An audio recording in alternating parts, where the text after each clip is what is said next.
Hello guys, welcome to our Medcart CMMS tutorial. So we are finished with the equipments, the contracts and spare parts. So we'll go to our work order module.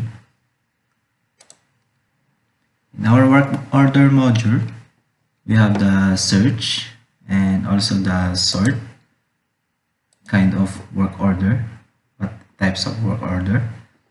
And we have the all work order, the new, in process, and close work order.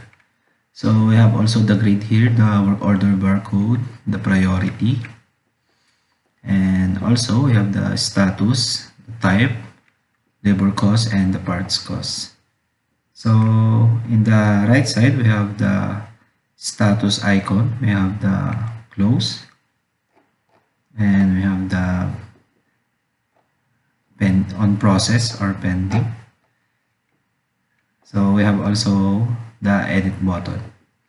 So if we click the work order, it will show the information of our work order.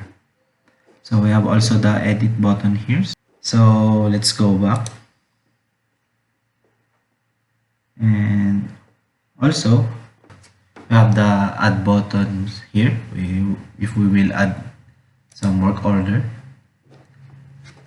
we will select which equipment, who is assigned to, the description of the work order, what is the problem, also what is the work order priority, is it high, medium, or low, the contact number, and the work order type. We have also in our equipment module,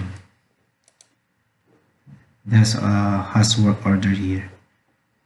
So as you can see here, we have the work order also. So take note, it is linked, the equipment in on also the work order module.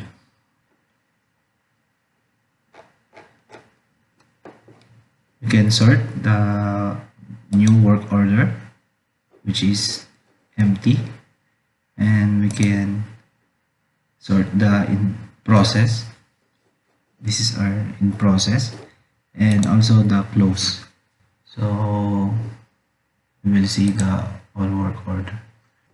So I think this is now our work order. Thank you guys.